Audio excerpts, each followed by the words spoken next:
Fala galera do sétimo ano, tudo bem com vocês? Como é que vocês estão? Estamos iniciando mais uma videoaula, esta é a videoaula de número 25 e hoje nós temos muitos assuntos a serem tratados nessa aula. O primeiro deles é o haikai, que é o tipo de poema de origem japonesa. Depois nós vamos passar para a função poética da linguagem e por fim nós vamos passar para o assunto que é o título dessa aula, figura de linguagens utilizadas em poemas.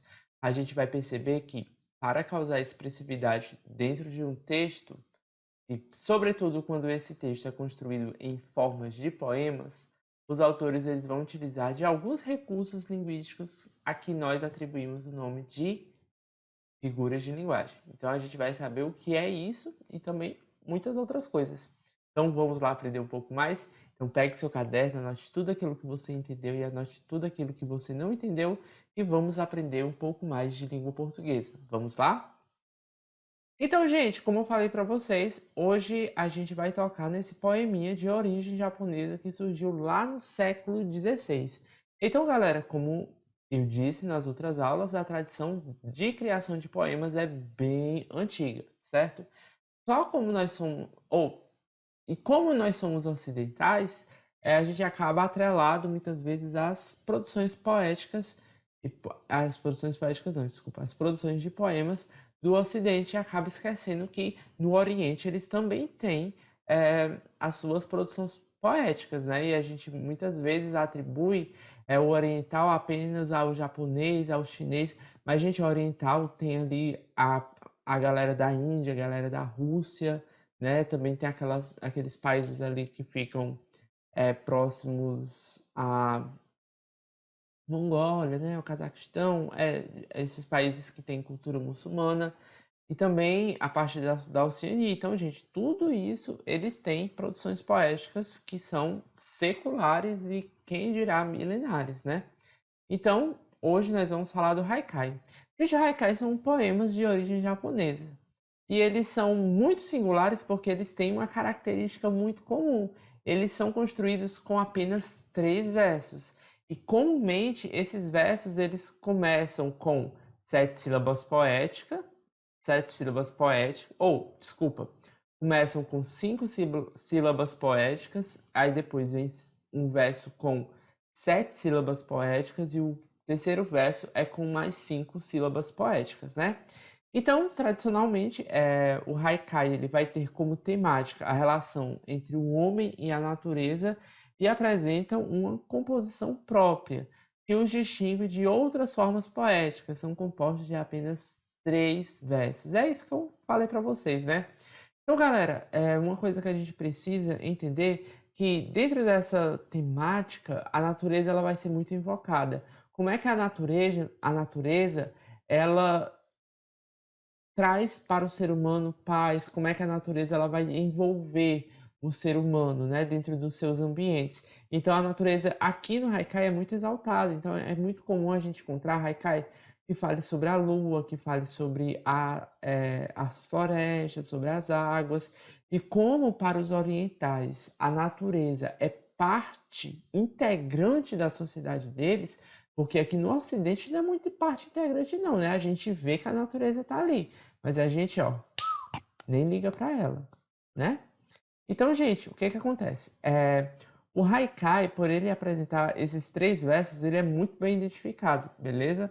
E além disso, como eu havia falado para vocês, a sua composição tradicional inteira, tá certo? É de 17 sílabas. É claro que hoje isso se modificou, né? Afinal, os poemas que foram criados lá no século XVI para hoje mudaram bastante. Então, gente, é possível encontrar haikais que tenham mais sílabas poéticas e comumente a gente vai atribuir não, dividir essas sílabas poéticas na seguinte forma. Primeiro verso, 5 sílabas poéticas. Segundo verso, 7 sílabas poéticas. E o terceiro verso, 5 sílabas poéticas, tá bom? Então agora a gente vai ver o haikai, certo? E a escansão e o haikai do Paulo Leminski. Então vamos lá. O Paulo Leminski foi, né, um poeta brasileiro, muito famoso, inclusive, e ele escreveu bastante haikais, tá? Então, começa assim: a estrela cadente me caiu ainda quente na palma da mão. E aí, qual é a relação que ele faz aí da natureza? Gente, as coisas que estão presentes na natureza não é só o verde, a água, né? A gente também tem que considerar o universo como parte integrante da nossa natureza. E aí, a estrela cadente nada mais é o quê? Do que um meteorito que atinge a nossa atmosfera e cai no nosso planeta, né? E, gente, a estrela cadente me caiu ainda quente na palma da mão, ou seja, ele conseguiu capturar uma estrela cadente, né? Isso é impossível, eu acho, né? Que é impossível capturar uma estrela cadente, né? Com a palma da mão, até porque a velocidade que ela vem, a temperatura é escaldante, tá bom? Então, gente, vamos lá perceber como é que é a escansão aqui, vamos perceber como o Paulo Leminski ele de fato faz. Então vamos lá. A estrela cadê? 5 sílabas, né? A gente vai ter que juntar as sílabas que começam ou terminam com vogal em uma só, como o exemplo A e S, né? E aí, trela cadê? E a gente vai contar até a sílaba tônica da última palavra do verso, né? E aí tem me caiu ainda quente, né? Me caiu ainda quente, né? Mais 5 sílabas poéticas. E a outra é na palma da mão, né? Na palma da mão. 5 sílabas poéticas. Então aqui a gente não tem 17, a gente tem 15 sílabas poéticas ao todo. Então, eu trouxe aqui para vocês outros haikais, né? Os dois são da Audrey Carvão, tá? E aí tem uma das ovelhinhas, né? Ovelhas desgarradas formam rebanhos de ovelhas desgarradas. Engraçado, né? Como essa constatação que a Audrey faz é engraçada. E é engraçada porque não é uma coisa que é perceptível a todo mundo. E aí o outro haikai é praias incertas, horas incertas, mentes abertas, né? E aí essa relação da praia, quando você está ali na praia, e aí você relaxa, você abre a sua mente, você fica tranquilo. E galera, vamos passar agora para o cerne da nossa aula de hoje, que é a gente falar justamente da função poética da linguagem. Então, galera, essa imagem aqui vocês conhecem já, né? Porque essa imagem fala justamente do quê? Das várias formas não, os elementos que envolvem uma comunicação humana, tá bom? Então a gente vai ter o emissor, que é aquele que emite a mensagem, a gente vai ter o receptor, que é aquele que recebe a mensagem, a gente vai ter o código no qual estará codificado a mensagem, certo? A mensagem é o texto propriamente em si, e a gente vai ter um canal, que é a forma como esse texto ele vai ser exposto, né, ao receptor pelo emissor, e o contexto que vai ser a situação comunicativa em si. Então, galera, falando sobre funções da linguagem, a gente viu que para cada elementozinho da comunicação, a gente vai atribuir uma função. E aí nós vamos ter a função referencial, a função expressiva, a função apelativa, a função poética, a função fática e a função metalinguística. Hoje nos interessa apenas a função poética, já que a gente está trabalhando com poemas. E, gente, poemas, muitas vezes é uma reelaboração da linguagem que a gente faz. E eu vou mostrar isso para vocês agora, tá? Antes disso, eu vou explicar a função poética. A função poética ela vai ser expressa na estrutura da mensagem, ou seja, a forma como a mensagem ela é construída pelo emissor para ser direcionada ao receptor, tá bom? E aí, nessa mensagem vai se utilizar de ritmos, de rimas, de trocadilhos, de tonalidades, de formas, de espessuras, de cores, de imagens, de filtros, não importa o que. Eu sei que eu vou adicionar alguns elementos, modificar o teor da mensagem que antes soaria comum, como um texto simples ou qualquer, mas agora que eu tenho que elaborar de um modo melhor, dar uma expressividade maior àquele texto, agora o foco da minha linguagem vai estar nessa reelaboração da mensagem. Então é por isso que a gente fala da função poética. Cada elemento da comunicação vai apresentar uma função. A mensagem ela também vai ter a sua função. Ela vai ter uma funcionalidade dentro das situações comunicativas. E quando o autor ele tira, certo? Ele tira essa mensagem de um âmbito comum e passa para um outro âmbito em que ele apresenta expressividades, tais como ritmos, rimas, trocadilhos, tonalidade, ele está ali modificando a mensagem para dar uma expressividade maior e isso se torne mais belo, mais entendível, mais expressivo para o receptor, tá bom? Então, exemplos aí, a gente vai ter poesia e eu trouxe aí essa imagem que forma justamente o quê? Um pêndulo, né? O pêndulo é aquela bolinha que a gente bota, né? E ela fica e não para. Aí vai, pêndulo, né?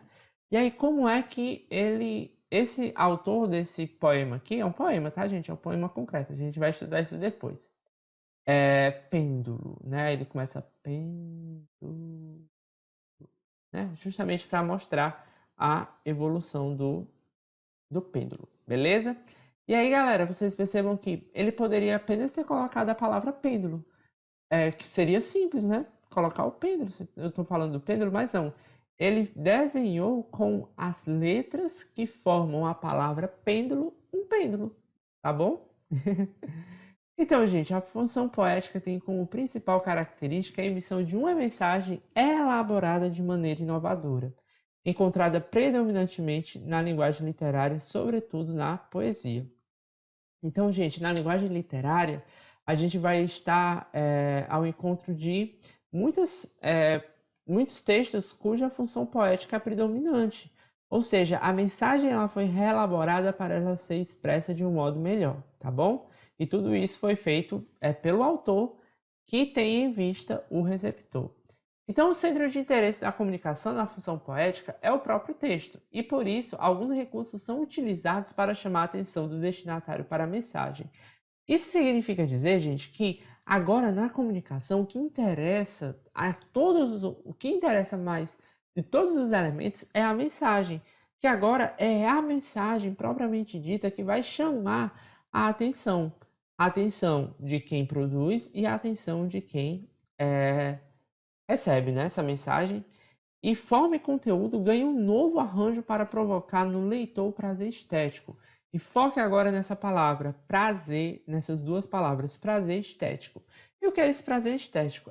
Gente, esse prazer estético é quando a gente sente prazer ao apreciar uma obra literária. Essa obra literária pode ser uma música, pode ser uma peça, pode ser um filme, pode ser uma série, pode ser uma novela, pode ser um livro, pode ser um conto, uma crônica, um poema.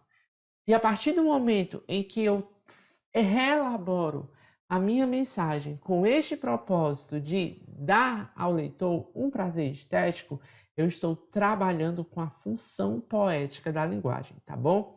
E recursos como efeitos sonoros e rítmicos, além do uso das diversas figuras de linguagem que a gente vai estudar já já, colaboram na tentativa de deslocar a mensagem de uma estrutura convencional que tolhe a criatividade artística, ou seja, que alavanque essa criatividade. E essa criatividade ela seja colocada ali para modificar aquela mensagem que antes estava em uma forma tradicional e agora foi completamente reelaborada. Vocês querem um exemplo? Vou dar a vocês. Gente, nós temos aqui esse texto do Paulo, ou do José Paulo Paes, tá bom? E esse texto tem um título chamado Convite. Convite, tá, gente? Não é convite, não. Convite. Então começa assim. Poesia é brincar com as palavras como se brinca com bola, papagaio, peão. Só que bola, papagaio e peão de tanto brincar se gastam. As palavras não. Quanto mais se brinca com elas, mais novas ficam. Como a água do rio, que é a água sempre nova. Como cada dia que é sempre um novo dia. Vamos brincar de poesia? Vocês estão percebendo que esse texto aí ele apresenta um ritmo? apresenta, né? E qual é a mensagem que ele quer passar? A mensagem que ele passar é que poesia é a mesma coisa que brincar com bola, só que o peão, a bola, a pipa, o papagaio, sei lá, eles não se gastam em brincar com poesia. Vai ser sempre um motivo de novidade, porque sempre que eu faço uma construção com novas palavras ou modifico ali aquelas palavras, acontece que nascem novos textos, nascem novos poemas, né? E ele poderia ter colocado esse texto toda dessa forma. E a mensagem soaria quase igual, com uma diferença. Agora tem uma expressividade muito maior, tem um ritmo. Vamos perceber como é que ele fez isso? Gente, ele construiu um poema. Então vamos ver como é que ficou esse poema? Poesia é brincar com palavras como se brinca com bola, papagaio, peão. Só que bola, papagaio e peão, de tanto brincar, se gastam. As palavras não. Quanto mais se brincam com elas, mais novas ficam. Como a água do rio, que é sempre nova. Como cada dia que é sempre um novo dia, vamos brincar de poesia? Olha como a estrutura inversa deu forma a este poema. A tonicidade das palavras também dão ritmo ao poema e a mensagem ela é expressa de uma forma diferente, porque a mensagem foi reelaborada. Agora eu trabalhei com da a função da linguagem ou a função poética da linguagem. Então, gente, quando eu chamo a função essa função para modificar o meu texto, eu posso pegar um texto que antes era em prosa e transformá-lo em poesia, tá bom? E para que a função poética se construa, é necessária a utilização de figuras de linguagem. Então, gente, um dos recursos que a gente vai utilizar para construir aí a função poética, tá? E não é uma obrigação, coloquei aí necessária, mas não é obrigação não, tá? É a utilização de figuras de linguagem. As figuras de linguagem são recursos linguísticos que vão ser colocados no texto pelo autor para dar uma expressividade muito maior. E a gente vai ter essas três aí que eu acredito que são, assim, o cerne de toda e qualquer poesia, tá? E a gente vai primeiramente trabalhar com duas comparações. Uma que é feita de modo explícito, outra que é feita de modo implícito, que é a comparação e a metáfora. Gente, sempre quando nós estamos diante da comparação, nós temos que entender que a comparação, eu vou comparar duas coisas utilizando aí de palavras que vão de fato fazer essa comparação. E quais são essas palavras? Como, assim como. Quer um exemplo? Eu digo assim. Ela é linda como uma flor. É tão bela que chega a crescer o meu amor. Rimei, né? Agora. Mas, gente, preste bem atenção. Ela é tão linda como uma flor. Vocês estão percebendo que eu estou comparando ela com uma flor? E aí, no momento em que eu estou fazendo essa comparação, eu utilizei o como. Então, é uma figura de linguagem que aqui eu atribuí. Eu faço uma comparação entre dois seres, tá bom? E isso ocorre muito nos poemas, né? Nossa, como você é linda! Linda feito uma flor de jardim. Aí você diz isso de forma explícita. Você compara, né? A pessoa com a flor de jardim. Entretanto, galera, a metáfora é diferente, tá? Porque ela parte do pressuposto de que a gente vai estabelecer uma relação, né, uma comparação de coisas que a princípio são diferentes, tá? E essa aproximação é feita de forma implícita, ou seja, não tem nenhuma palavra. Então, quando eu digo assim, você é uma flor de jardim, eu estou aproximando duas palavras que são completamente diferentes. O você, né, que é a pessoa, e flor do jardim. E o sentido dessas palavras, dessas expressões, não se batem. Mas eu fiz essa aproximação, eu as comparei de algum modo. E quando eu utilizo isso, gente, eu estou tratando da metáfora, tá bom? Então, as metáforas da vida, quando a gente quer dizer a coisa, a vida é um carpe diem que tem que ser vivida. E aí, quando eu digo que a vida tem que ser um carpe diem, é como um carpe diem que tem que ser vivida, eu estou comparando de modo implícito, porque eu não coloco como, assim como, tal qual. que são expressões comparativas, mas eu faço essa comparação. E aí, no momento em que eu faço essa comparação, eu estou utilizando da metáfora, tá bom? Gente, a ironia, né? Quem nunca foi irônico? Gente, a ironia é justamente quando eu digo alguma coisa de forma sutil, mas eu dou um sentido contrário àquilo que você quer dizer, tá bom? Isso pode causar humor, dependendo do contexto, mas isso é tudo perceptível quando você... Nossa, que amor que você é! Eu estou sendo muito irônico. Por quê? Porque eu não quero dizer que essa pessoa é amor. Estou dando esse amor um sentido contrário, um sentido irônico. E a ironia, ela se mostra justamente dessa forma, viu? Quando você coloca, nossa, que coisa linda. Na verdade, não é linda, é podre de feio. Aí você diz linda, né? Só para dar aquele ar irônico, tá? Então, gente, ó, eu trouxe esse poema aqui do Manuel Bandeira, que se chama Desencanto, tá bom? E aí ele vai falar sobre a produção poética, tá? Então ele vai aqui utilizar da função metalinguística, que é outra função que a gente vai estudar. Eu faço versos como quem chora, de desalento, de desencanto. Fecha o meu livro, se por agora não tens motivo nenhum de pranto. Meu verso é sangue, volúpia ardente. Tristezas passa, remorso vão, dói-me nas veias, amargo e quente, cai, gota a gota, do coração. E nestes versos de angústia rouca, assim dos lábios a vida corre, deixando um acre sabor na boca, eu faço versos como quem morre. Gente, vocês estão percebendo que tudo que ele coloca aí como ele está comparando, certo? Eu faço versos como quem chora, ou seja, o ato dele fazer versos é um ato que eu vou comparar como o ato de quem chora. E ele lá no final ele retoma, né, esse mesmo verso, mas ele troca só o verbo no final. Ele não faz agora mais versos como quem chora, ele faz versos agora como quem morre, tá bom? E ele diz que o verso dele é sangue, tá? E aí ele diz assim, meu verso é sangue, ele está aproximando essas duas palavras, meu verso e sangue, utilizando agora de uma relação metafórica, tá bom? E, gente, Moça Linda é do Mário de Andrade, esse poema, tá? Moça linda, bem tratada, 3 séculos de família, burro como uma porta. Um amor. Aqui a expressão, gente, o amor está de modo irônico, tá? Então, um amor, não quer dizer que essa mulher é um amor, né?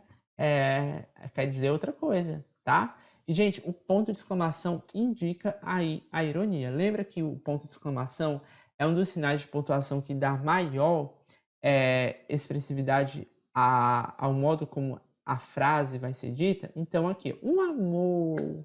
Aí eu dou uma expressividade aí, tá bom? E é isso que vai me ajudar a marcar a ironia, beleza? Gente, olha, deixa eu dizer um negócio para vocês. Vocês se lembram daqueles trava-línguas, né, que tem? Aí aqueles trava-línguas são poemas, tá? O rato roeu a roupa do rei de Roma.